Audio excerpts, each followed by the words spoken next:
Hello, wonderful eighth graders. My name is Mrs. Banks, and today we will be exploring environmental stability part two. We will be doing a closer look at abiotic factors such as soil, temperature, water, and light. So you may wonder, how does something not living, an abiotic factor, affect living things? Let's concentrate on the soil. It provides a medium or a place for plants to grow. So the type of soil will determine what type of plant will grow in it, right? And what type of animals will be found in that area as well.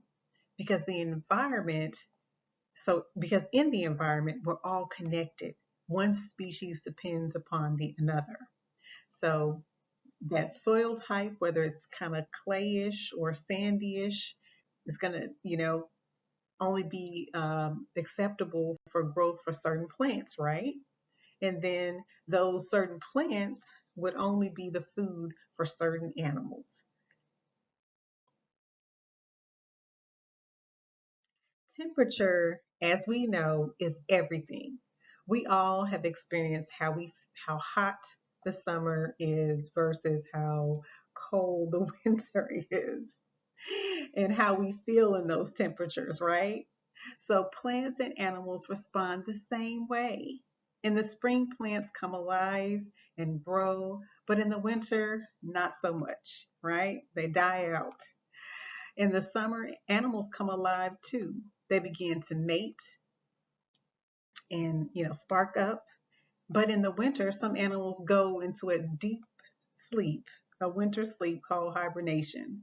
And they do this to conserve the food they've eaten over the summer and in the fall, because in the winter, the food source goes away, it becomes scarce.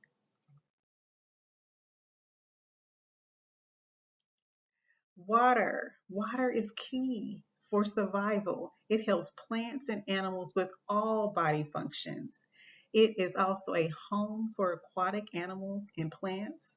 Both plants and animals in various environments have learned to adapt to that water supply, whether it's a lot of water or not so much water, right? Because we can probably think of hopefully a plant that grows in a desert environment that has, very dry conditions.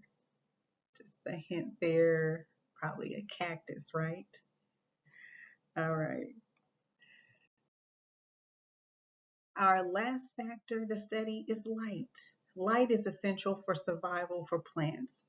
Plants use light energy to produce for themselves, food for themselves through the process of, you know it, photosynthesis.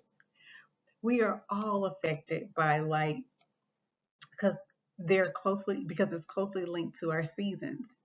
We can tell when the season is about to change because the days get longer in the summer, right? And in the winter, the days get shorter. It brings about that sluggish, sleepy feeling that we usually get, right? Okay. So, as a recap, we took a closer look at four major abiotic factors and how they affect biotic factors. Thank you for your attention. I hope you learned something today.